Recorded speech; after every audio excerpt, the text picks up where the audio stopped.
نماز خواندن بر میت. 451 امیرالمؤمنین علیه السلام فرمود: هر کس به دنبال جنازه‌ای برود، خداوند تبارک و تعالی 4 حصه از ثواب برای او می‌نویسد. 1 حصه برای این که به دنبال جنازه رفته است و 1 حصه به خاطر خواندن نماز بر آن میت و 1 حصه برای انتظار کشیدن تا از دفن او فارغ گشته و 1 حصه هم برای تعزیت صاحب مصیبت. 452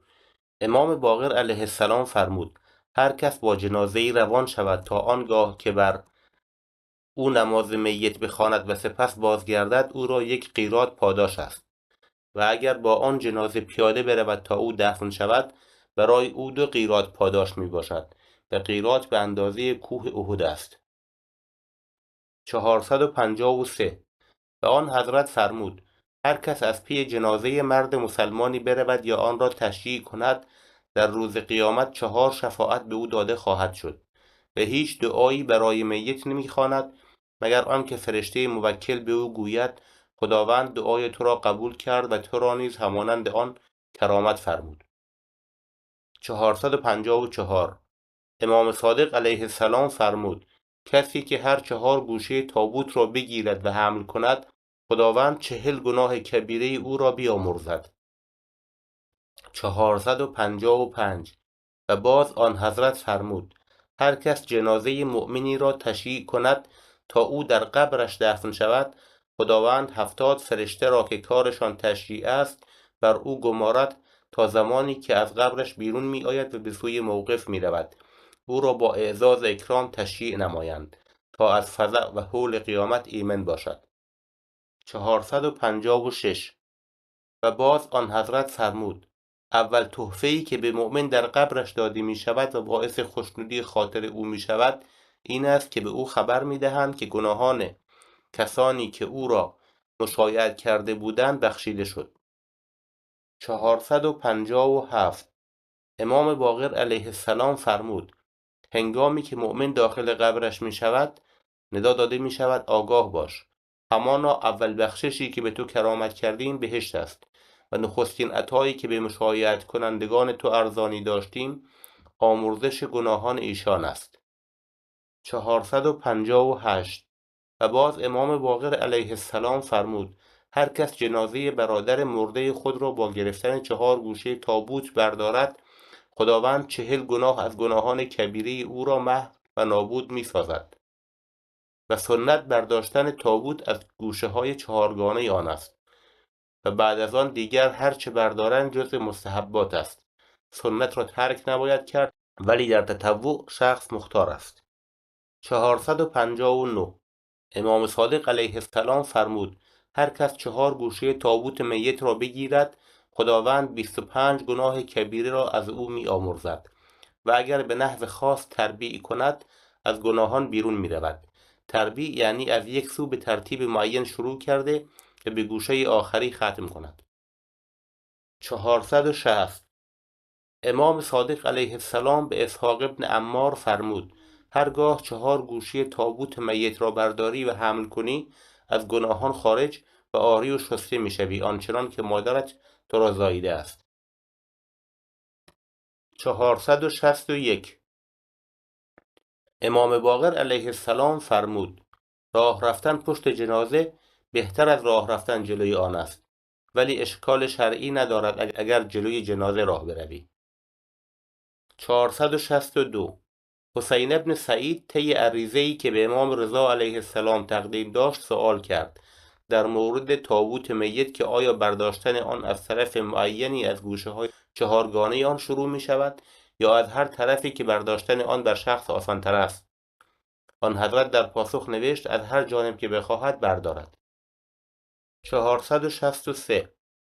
از امام صادق علیه السلام سؤال شد در مورد این که آیا می توان موقع بیرون بردن جنازه آتش و مشعل به همراه آن برداشت؟ آن حضرت فرمود: همانا دختر رسول خدا صلی الله علیه و آله، یعنی رقیه که به دست عثمان کشته شد، شبانه بیرون برده شد و همراه جنازه او چراغ‌ها و مشعل‌ها بود.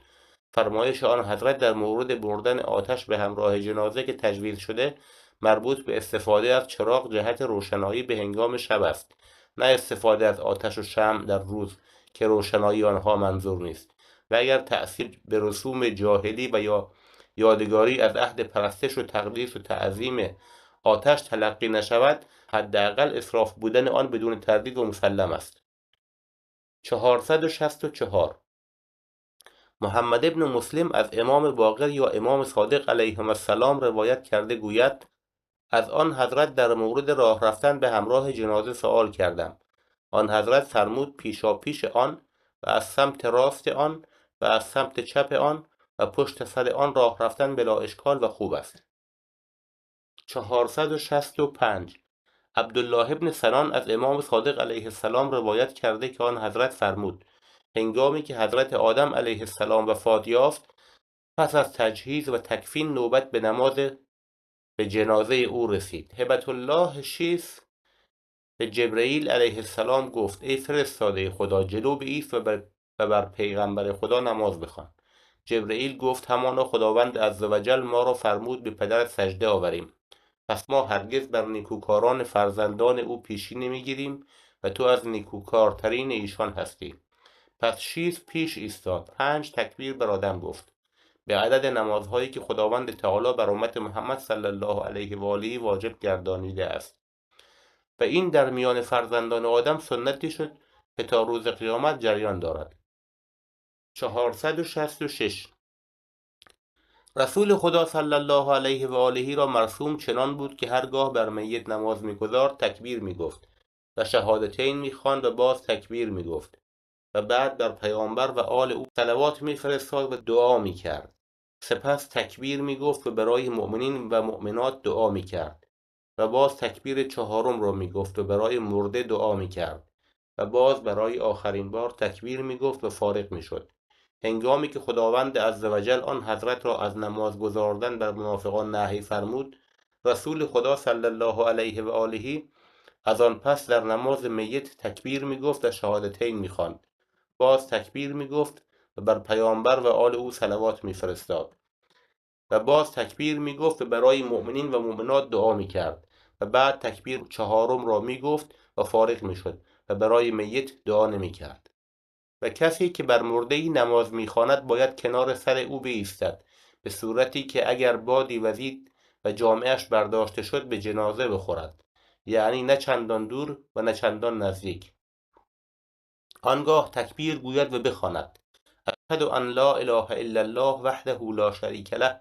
و اشهد ان محمدا عبده و رسوله ارسله بالحق بشیرا و نذیرا بین یدی الساعه.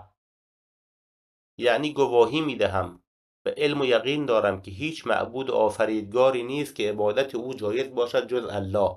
که واجب الوجوب به ذات است و مستجمع جمیع صفات کمالیه و یگانه است و شریک ندارد. و گواهی می‌دهم که محمد بنده و فرستاده اوست و به حقیقت و راستی او را فرستاده است که بشارت دهنده مؤمنین است به ثواب و ترساننده و بیم دهنده کافران است به عذاب و قهر الهی پیشاپیش فرارسیدن روز قیامت. بعد تکبیر دوم را گفته و بگوید: اللهم صل علی محمد و آل محمد و ارحم محمد و آل محمد و بارک علی محمد و آل محمد که افضل ما صلیت و بارکت و ترحمت علی ابراهیم و آل ابراهیم انک حمید مجید. یعنی خداوندا درود فرست بر محمد و آل محمد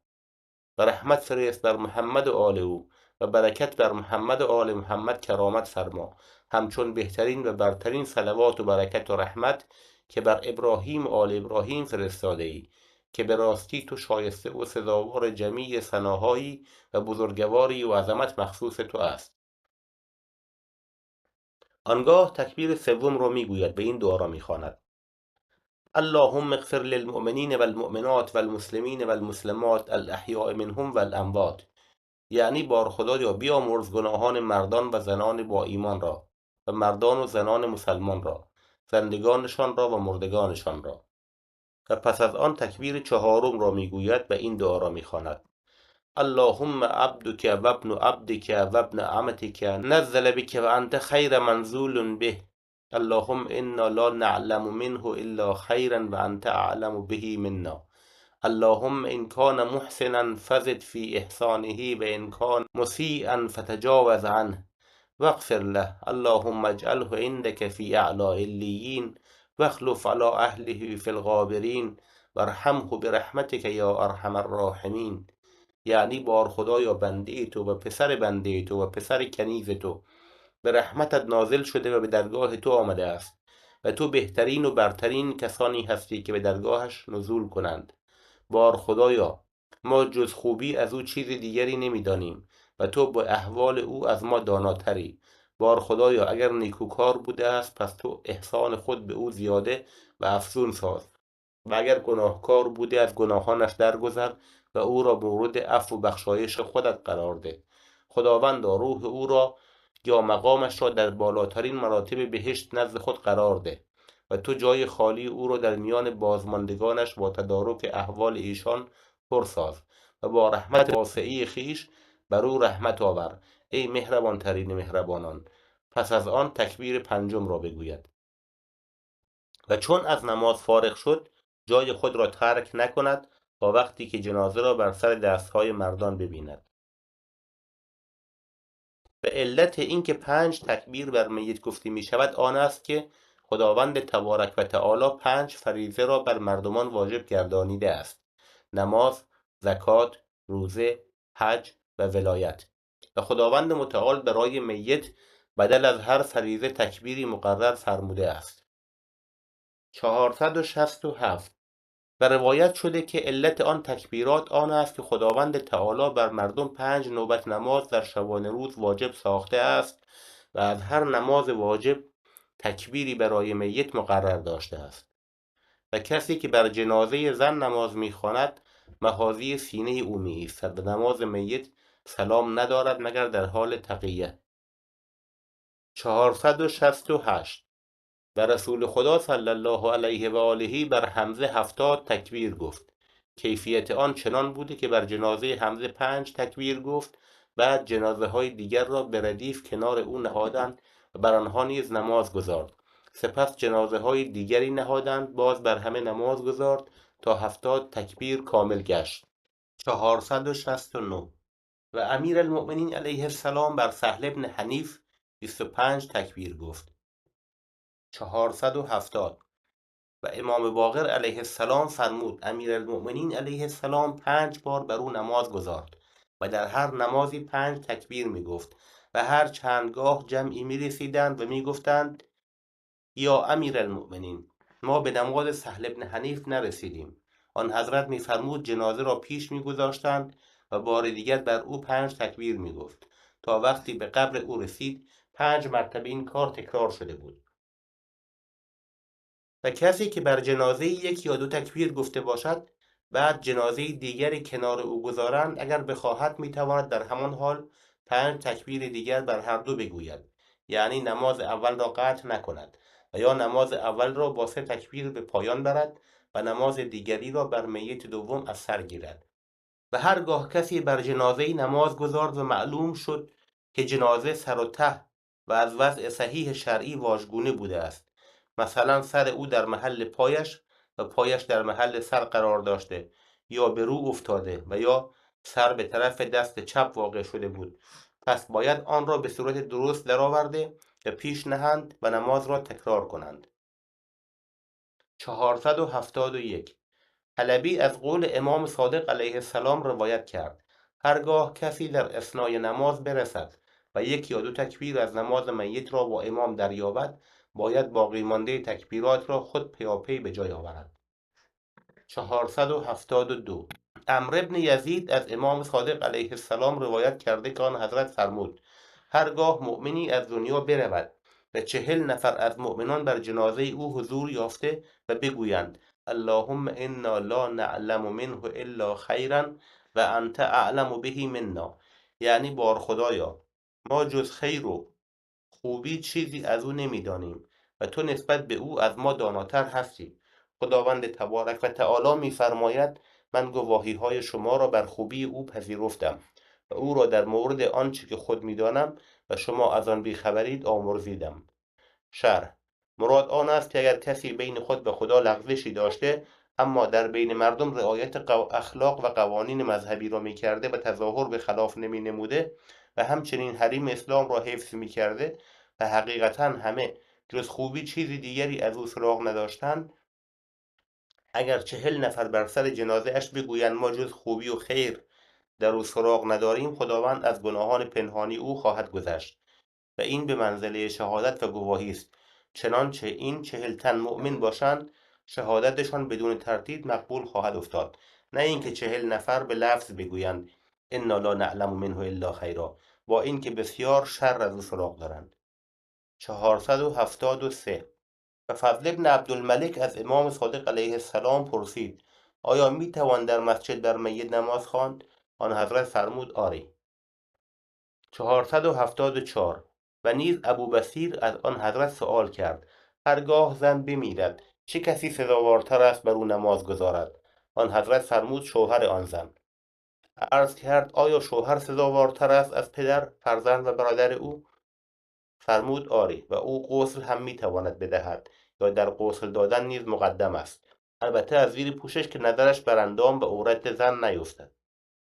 به پدرم رحمه الله در رساله‌ای که برای من فرستاده است گوید ای پسر عزیزم بدان که سزاوارترین مردم به نماز خواندن بر میت کسی است که ولی میت او را مقدم دارد، پس اگر در میان آن جماعت مردی از بنی هاشم حاضر باشد او سزاوارتر از دیگران است به نماز گذاردن بر میت، مشروط بر این که ولی میت او را مقدم دارد، و اگر او خود به نماز بایستد بدون اینکه ولی میت او را مقدم داشته باشد غاصب محسوب می شود. 475 امام صادق علیه السلام فرمود هرگاه نماز گذاردن بر میت از تو فوت شد تا او دفن گردد اشکالی ندارد در حالی که دفن شده بر او نماز گذاری. 476 و رسول خدا صلی الله علیه و آله را مرسوم چنان بود که هرگاه نماز میت از آن حضرت فوت میشد در حالی که دیگران بر او نماز خوانده بودند بر قبر آن مرده نماز میخواند. 477 یسع بن عبدالله قمی از امام صادق علیه السلام سؤال کرد در مورد اینکه آیا یک مرد به تنهایی میتواند بر جنازه نماز گذارد؟ آن حضرت فرمود آری میتواند. گفتم 2 نفری بر جنازه نماز گذاردن چطور؟ آن حضرت فرمود آری، لکن یکی از ایشان پشت سر دیگری می ایستد در صورتی که به او اقتدا کرده باشد، در کنار او نمی ایستد. 478 جابر منظور جابر جعفی است چنانچه در تهذیب آمده است گوید امام باقر علیه السلام فرمود هرگاه کسی در جایی بمیرد که مردان آنجا نباشند و در عوض زنان حضور داشته باشند یکی از زنان که دارای اهلیت باشد در میان آنان به امامت می ایستد و سایر زنان از راست و چپ او می ایستند و او در وسط ایشان به عنوان امام می ایستد و تکبیر می گوید و آنان نیز تکبیر می گویند تا از نماز فارغ شوند. 479 حسن ابن زیاد صیقل گوید از امام صادق علیه السلام پرسیدند چگونه زنان بر جنازه ها نماز میگذارند هرگاه مردی با آنان نباشد؟ آن حضرت فرمود همگی زنان در یک صف می ایستند و زنی پیشاپیش دیگران نمی ایستد. به آن حضرت گفته شد در نمازهای واجب دیگر آیا بعضی از زنان می توانند برای عده دیگر پیش نماز شوند؟ آن حضرت فرمود آری. 480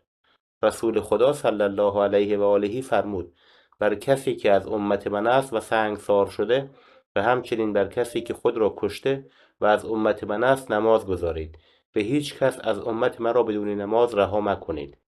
481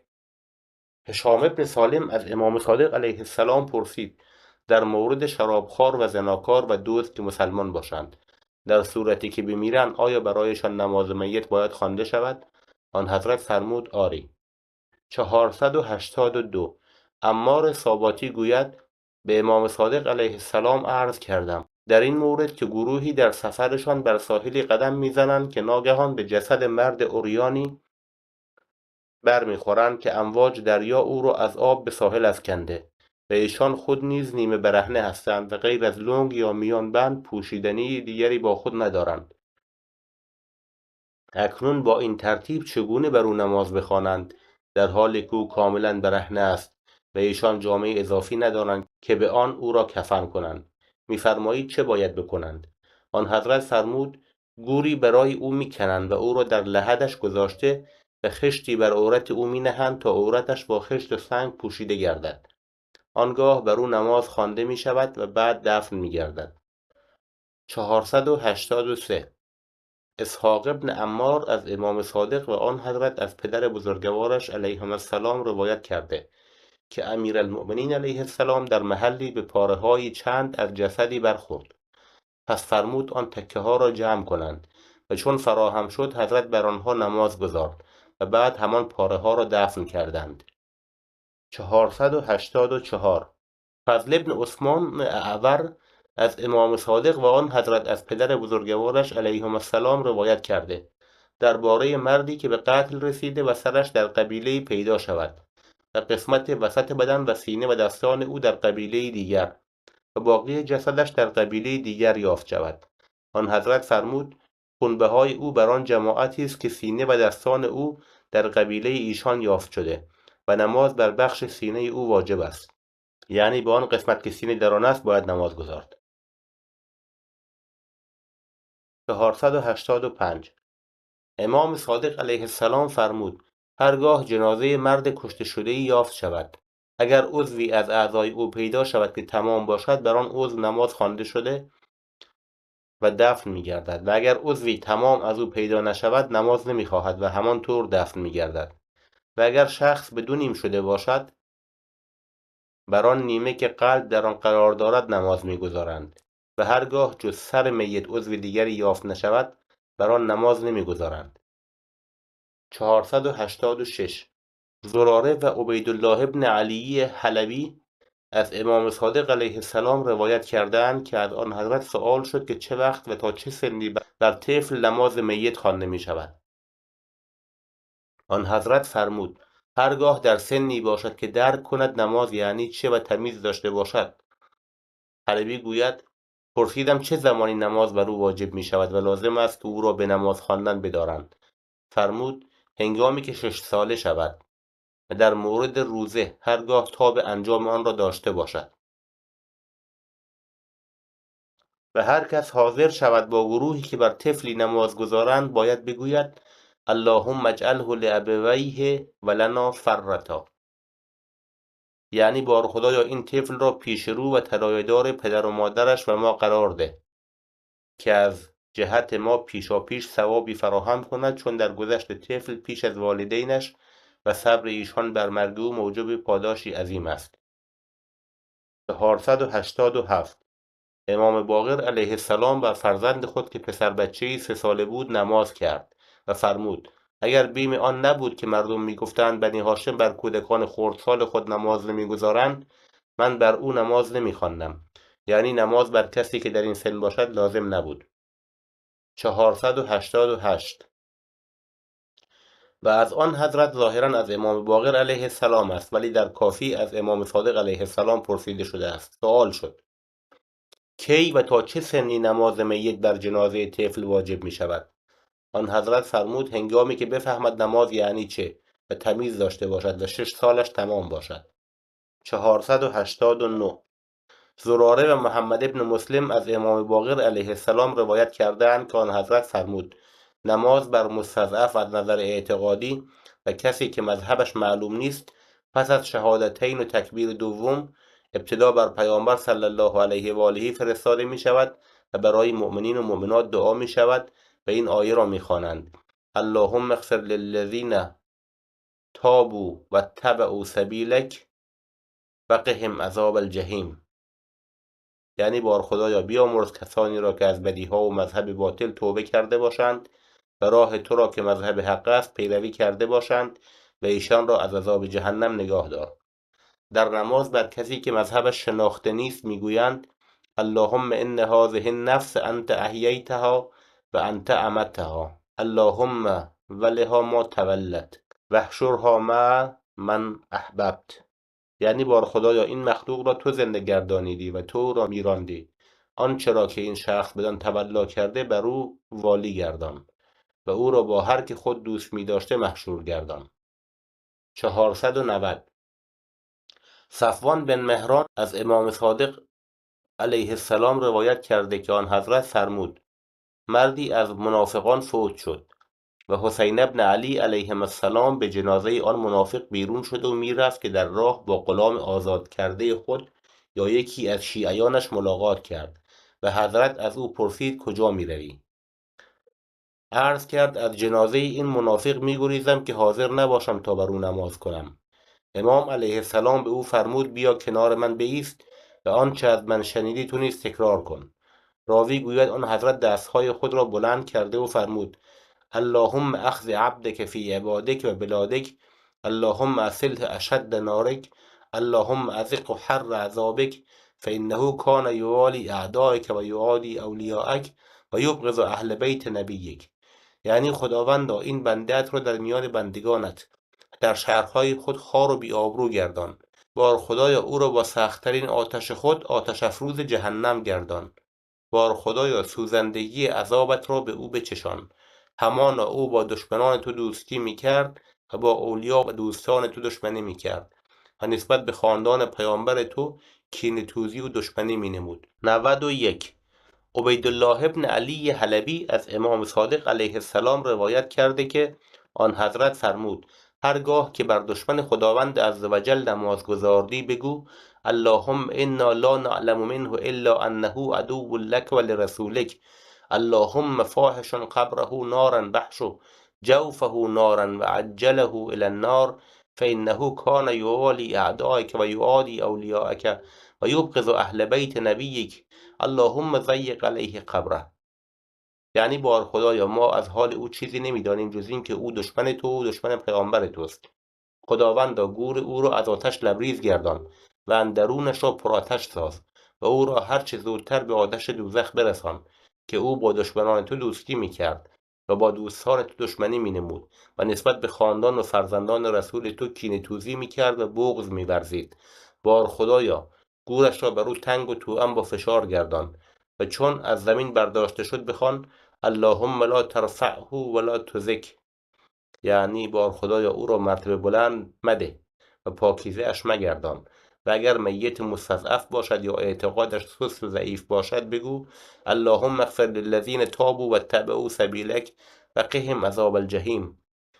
یعنی بار خدایا کسانی را که از بدیها و عقاید ناصواب توبه کرده‌اند و از راه تو پیروی نموده‌اند بیامرز و آنان را از عذاب جهنم مسون و محفوظ بدار. و اگر حال میت را ندانی بگو اللهم ان کان یحب الخیر و اهله فاغفر له وارحمه و تجاوز عنه. یعنی بار خدایا اگر این شخص خیر و ایمان و اهل ایمان را دوست می داشته پس او را بیامرز و مورد رحمت قرار ده و از گناهان و تقصیرات او درگذر. و اگر مستضعف را با تو به نوعی پیوستگی باشد برای او طلب مغفرت و بخشایش کن بر وجه شفاعت از جانب تو نه بر وجه دوستی. 492. امیرالمؤمنین علیه السلام را رسم چنین بود که هرگاه بر مرد و زن به طور جمعی نماز می‌خواند زن را مقدم می‌داشت به طرف قبله و مرد را مؤخر و پشت زن قرار می‌داد و هرگاه بر بنده و آزاد با هم یک نماز می‌خواند بنده را در عقب آزاد و به سوی قبله قرار می‌داد و آزاد به جانب نماز امام بود و هرگاه بر بزرگسالان و خردسالان نماز می‌گزارد طفل را مقدم می‌داشت به جانب قبله و بالغ را به جانب خود مؤخر می‌داشت. 493. هشام ابن سالم از امام صادق علیه السلام روایت کرده که آن حضرت فرمود اشکالی ندارد که در نماز میت مرد به جانب امام یا قبله مقدم داشته شود و زن مؤخر از امام یا از قبله داشته شود و یا زن به هر دو معنی مقدم داشته شود و یا مرد به هر دو معنی مؤخر داشته شود. و بهترین مواضع در نماز میت صف آخر است و علت آن این است که زنان با مردان در صفهای نماز میت مخلوط در هم می شدند. 494. پس پیامبر خدا صلی الله علیه و آله فرمود در نماز میت بهترین جای صف آخر است. پس زنان با رعایت این فرمایش رسول خدا صلی الله علیه و آله به صف آخر رفتند. هرچند رسول خدا صلی الله علیه و آله مرادشان از این فرمایش زنان بود لکن چون به طور مطلق بر زبان آن حضرت جاری شد فضیلت آن همچنان به طور مطلق باقی ماند. و هرگاه شخصی به ضیافتی دعوت شود و از سوی دیگر جهت شرکت در مراسم مربوط به جنازه‌ای فراخوانده شود، رفتن به مراسم آن جنازه را اجابت کند، زیرا جنازه امور اخروی را یادآوری می‌کند و ضیافت و مهمانی یادآور امور دنیاست. 495 رسول خدا صلی الله علیه و آله فرمود: هرگاه به شرکت بر سر جنازه ها و انجام امور مربوط به آن خوانده شدید، در رفتن و همکاری شتاب کنید و هرگاه به عروسی ها و ضیافت های از این قبیل دعوت شدید، به کندی و سنگینی اجابت کرده یا دیر بروید و بالجمله حتی المقدور اشتیاق به رفتن از خود نشان ندهید. و پدرم که خدا از او خوشنود باشد در رساله‌ای که برای من فرستاده گوید: با کفش غیر عربی که پشت پا را می‌پوشاند بر میت نماز مگذار، بلکه با نعلین عربی که روی پا باز است نماز بخوان و دو میت را در یک تابوت نگذار. و گوید هرگاه دو مرد بخواهند بر جنازه نماز کنند، یکی از آن دو پشت سر دیگری که امام است می ایستد، در کنار امام نمی ایستد، یعنی پهلوی راست. و باز پدرم گوید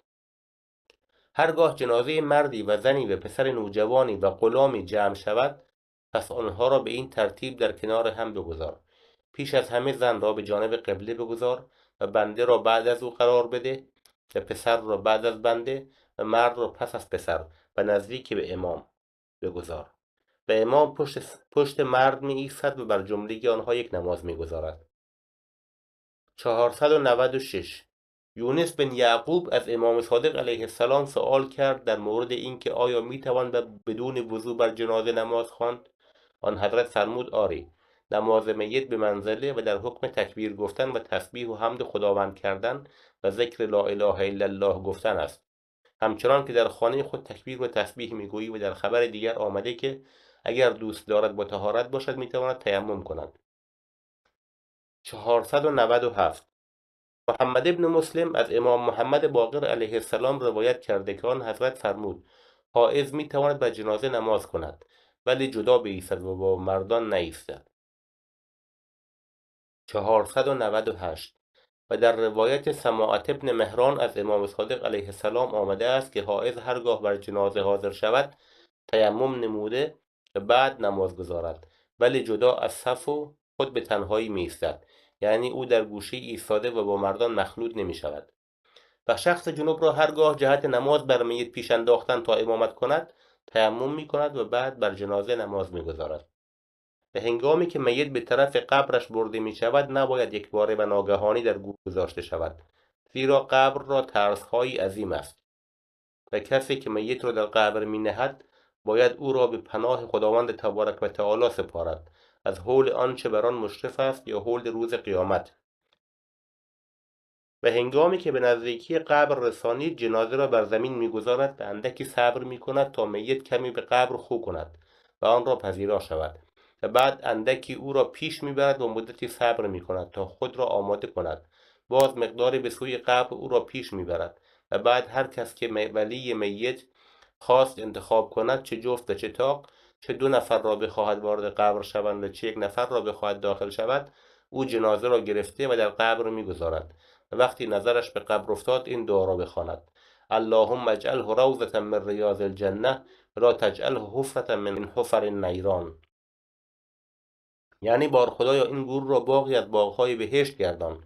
و آن را گودالی از گودالهای دوزخ قرار مده. 499 امام صادق علیه السلام فرمود: اندازه عمق قبر تا ترقوه استخوان جلوی شانه ها است. و از امام علی النقی علیه السلام روایت شده که آن حضرت فرمودند اجازه دارند که قبر را با چوب ساج فرش کنند، نوعی گیاه مثل شمشاد، و همچنین به جای خشت و آجر لحد ساج مصرف کنند. و هر چیز دارای دری است و در قبر از سوی پاهای مرده است. و جنازه زن به عرض از طرف قبله قبر گرفته می شود و در قبر می گذارند و شوهرش در جایی می ایستد که از قسمت میان تن و ران او را بگیرد و دیگری بالاتنه زن را بگیرد و جنازه مرد از ناحیه پای قبر گرفته و در گور نهاده می شود. مراد آن است که زن را در قبله قبر قرار می دهند و از آنجا گرفته و دو نفر بالا و پایین جنازه را و شوهر میان جنازه را گرفته وارد قبر می کنند و مرد را با سر، یعنی کسی در قبر رفته، قسمت بالای تنه را از سمت پای قبر گرفته و او را با سر وارد قبر می کنند. و پدرم که خداوند او را رحمت کند در رساله‌ای که به من فرستاده است گوید هنگامی که در قبر رفتی تا مرده ای را گرفته و در گور نهی سوره هم و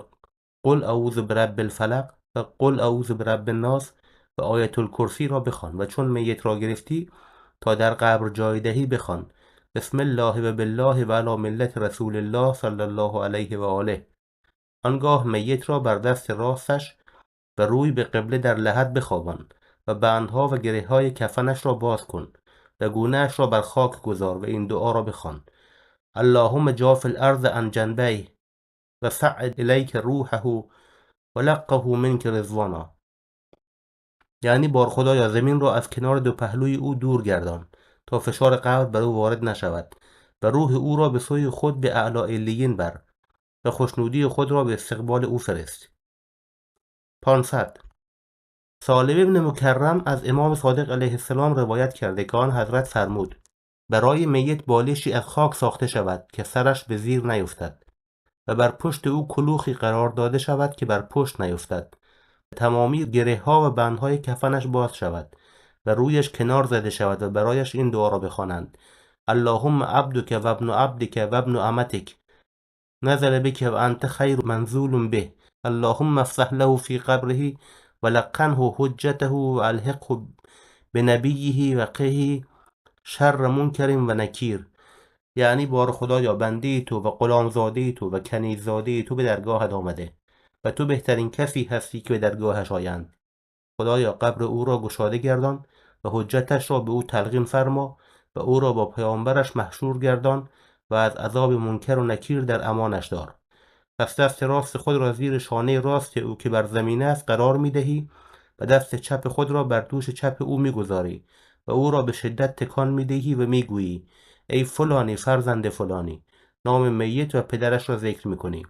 الله پروردگار توست و محمد پیغمبر تو و اسلام دین تو است و علی ولی تو و امام تو است و یک یک امامان علیهم السلام را تا آخرینشان نام میبری. امامان تو پیشوایان راه خیر و هدایت و نیکوکارانند. سپس یک بار دیگر تلقین را بر او تکرار میکنی و هنگامی که خشت یا آجر بر لحد میچینی بگو اللهم ارحم غربته و سل وحدته و آنس وحشته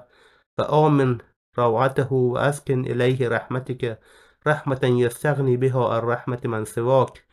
واحشره مع من کان یتولا. یعنی خدایا بر غریبی او رحم کن و تنهایی او را به رحمتت متصل ساز و او را از تنهایی رهایی بخش و وحشت او را به آنچه خود میدانی انس ده تا وحشتش زایل شود و او را از ترس عذاب خود ایمن گردان و از رحمت خود رحمتی عظیم به او ساکن ساز که به سبب آن از غیر رحمت تو مستغنی شود و او را با کسانی که اعتقاد به امامتشان و ولایتشان دارد محشور ساز. و هرگاه قبر او را زیارت کردی نیز این دعا را در حالی که روی به قبله داری و دستهایت را بر گور نهاده‌ای برایش بخوان و وقتی از قبر بیرون آمدی در حالی که خاک را از دستهایت میتکانی بگو انا لله و انا الیه راجعون. یعنی ما همه مملوک و بنده خداوندیم و بازگشت همه ما به سوی اوست. پس با پشت دستهایت 3 بار خاک بر قبر او بریز و این دعا را بخوان: اللهم ایمانم بک و تصدیقم به کتابک هذا ما وعدنا الله و رسوله و صدق الله و رسوله. یعنی خدایا جمله این کارها را که انجام میدهیم بدان سبب است که به تو ایمان داریم و کتاب تو را باور داریم. این امور چیزی است که خداوند عزوجل و رسول او ما را بدان وعده دادند و خدا و رسول او راست و درست گفتند. پس البته هر کس این کار را انجام دهد، خاک در قبر بریزد و این دعا را بخواند، خداوند به عدد هر ذره از خاک حسنه‌ای برای او می‌نویسد. و هنگامی که قبر پر و درست شد بر آن قبر آب بریز در حالی که آن را پیش روی قرار داده باشی و روی به قبله داری. شروع کن به ریختن آب از قسمت سر قبر و آب را 4 سوی آن بگردان تا دوباره به قسمت سر قبر باز گردی بدون اینکه آب را قطع کرده باشی و اگر چیزی از آب زیاد آمد آن را وسط قبر بریز. بعد از آن دست خود را بر روی قبر بگذار و برای میت دعا کن و از خداوند آمرزش بخواه. 501 از یحیی بن عبدالله روایت شده که گفت از امام صادق علیه السلام شنیده که می‌فرمود بر خانواده کسی که فوت می‌کند چه مانعی است که دیدار منکر و نکیر را از میت خود دفع کنند. گفتم چه کار کنیم؟ آن حضرت فرمود هنگامی که میت تنها شد و همه رفتند باید کسی که از دیگران به میت نزدیکتر است نزد او بماند و دهانش را نزدیک سر میت برده و با بلندترین صدای خود آواز کند ای فلان فرزند فلانی و نام او و پدرش را بگوید چه مرد باشد و چه زن و بعد از گفتن نام او این تلقین را با صدای بلند بگوید هل انت علی العهد الذی فعرفناك عليه من شهادة أن لا إله إلا الله وحده لا شريك له وأن محمدا صلى الله عليه وآله عبده ورسوله سيد النبيين وأن عليا أمير المؤمنين وسيد الوصيين وأن ما جاء به محمد صلى الله عليه وآله حق وأن الموت حق والبعث حق وأن الساعة آتية لا ريب فيها وأن الله یبعث من فی القبور. یعنی ای فلانی آیا بر آن اعتقادت که وقتی از تو جدا می شدیم داشتی هنوز هم باقی هستی؟ بر آن اعتقاد که عبارت بود از گواهی بر این که هیچ معبود نیست جز الله که واجب الوجود و جامع جمیع صفات کمالیه و واحد من جمیع الوجوه است و در خداوندی و یگانگی او را شریکی نیست و شهادت بر این که محمد صلی الله علیه و آله بنده و فرستاده اوست و بهترین و برترین پیامبران است و شهادت بر این که علی علیه السلام امیر و فرمانروای مؤمنان است و برترین و بزرگوارترین اوصیا و جانشینان پیغمبران است و نیز این که آنچه محمد صلی الله علیه و آله آورده فرموده حق است و اینکه مردن با همه آن خصوصیات که آن حضرت فرمود و قرآن از آن خبر داده جملگی حق می باشد و برانگیخته شدن در روز رستاخیز و زنده شدن دوباره در قیامت حق است و روز جزا که قرآن و پیامبر صلی الله علیه و آله و احادیث از آن خبر داده اند خواهد آمد و هیچ تردید و شکی در آن نیست و اینکه خداوند آنان را که در گورها هستند برخواهد انگیخت و دوباره زنده خواهد ساخت و به اعمال آنان رسیدگی نموده و جزای متناسب خواهد داد و چون این تلقین را بگوید منکر به نکیر گوید از این شخص که حجت او را به وی تلقین کرده‌اند بیا تا بازگردیم دیگر ما را با او کاری نیست.